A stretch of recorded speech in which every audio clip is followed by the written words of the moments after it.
something that could really help your lead guitar skills, dialing in your string bending and learning per each scale. It's so important when you're learning a scale to certainly get the scale notes under your fingers, but you also want to get the things like the really hip string bends in each scale. Because when that happens and you understand them and how they work and why, that just opens the door to so many licks and so many leads, and it just makes your guitar playing and improvisation just really start to flow. Because it's not just what you play, the notes that you play, it's how you play them.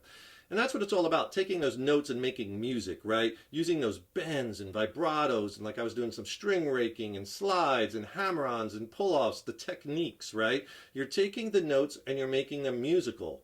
And then we're putting them in a musical context, because you can't just play the scale up and back, right? That's not musical. You have to, that's just playing a scale.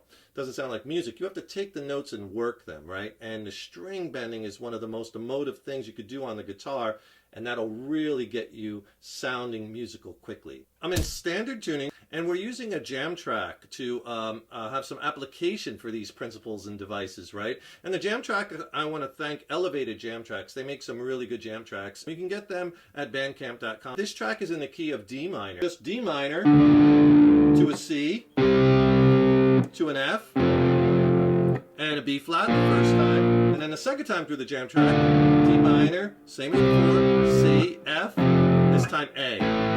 It starts over again. And I was using things like D natural minor scales, or the D Aeolian mode over all the chords. You can also use, I also used a little D minor pentatonic and blues, right? But I really want you to try to get used to the diatonic scales, the 7-note scales, because that gives us more bending opportunities, right? Because we have half steps. As opposed when you use minor pentatonic, it's all whole steps or 3 frets, minor thirds. So here's something that I think you could really use throughout your playing. When you're learning a new scale, learn the scale and the notes of the scale, but also learn how to bend the notes of the scale and which notes are the hip and cool bends, right? So let's do that. So let's take a D natural minor, D Aeolian scale. We'll take the one off of the 10th fret root on the low E string. And by the way, for the lesson, I have the delay turned off and I have the distortion way down. I just have a little gain and some reverb. That's it. So this is the scale we're going to work with today.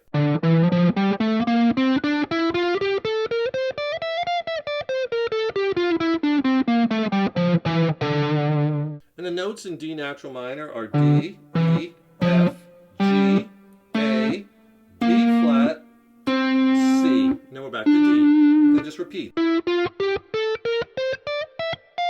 So first off, you always want to know where your root notes are in the scale, right? So we have a D here at the 10th fret low E string. We have another D here at the 12th fret on the D string. And then we have another D up here on the high E string on the 10th fret.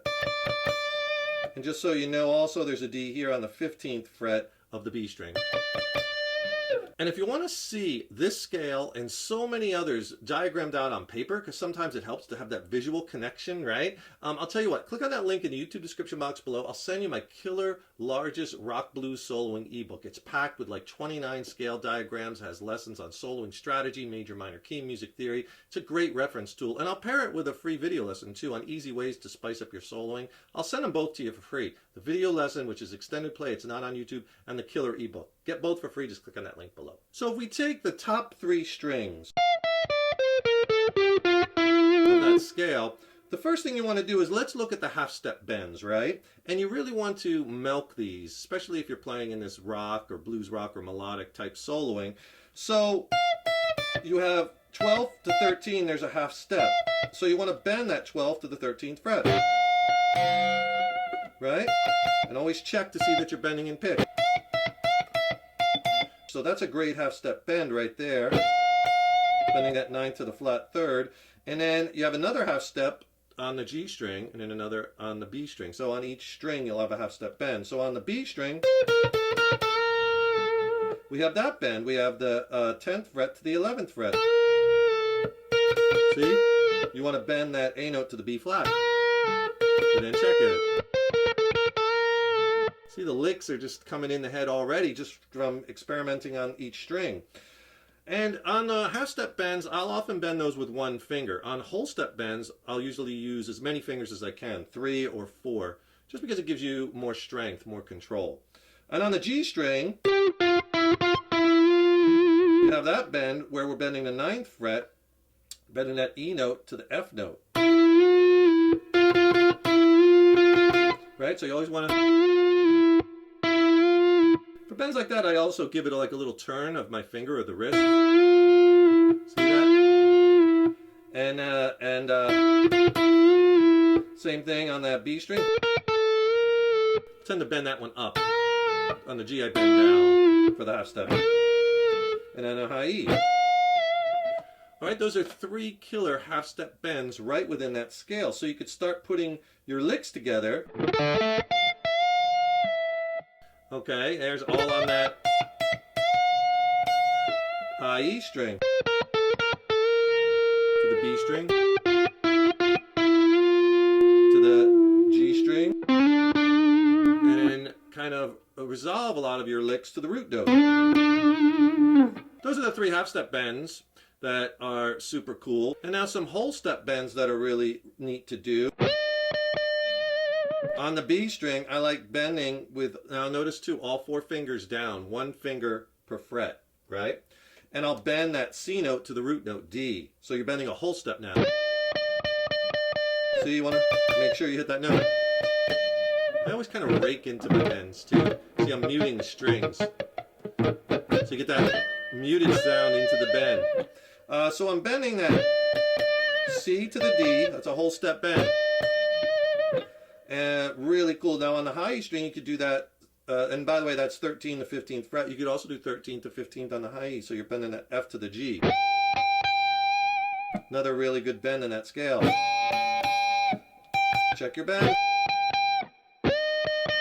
So on the G string, you could do a couple of things as far as bends. If you want to incorporate the blue note right there, A flat, you could do a little half step bend. And then back to our root note. So that's a nice bend on the G string, but because you have our blue note, then you have the next note in the scale, which is A, you could also do a whole step bend. That time I did a whole step, and then a half step. So you could do whole step bends, or half step. For that bluesy flavor on the G string. Don't forget, back it up to that 9th fret, like we did before, and you have that half step bend. You resolve to your D note, right? So why don't we let that marinate a bit, and I want you to practice that. Get all those bends in pitch, right, using that D natural minor scale. Put on a jam track, just get lost in it, and really hear the sounds of those bends and make sure you're bending in pitch. Hope you enjoyed that lesson. Stay tuned, and thank you so much for your support over the years and years. So appreciated. Keep up all that hard work on those guitars. Keep having fun with them. Enjoy the journey, and remember, your guitar playing is an evolution. Take care, rock on. I'll see you in the next lesson.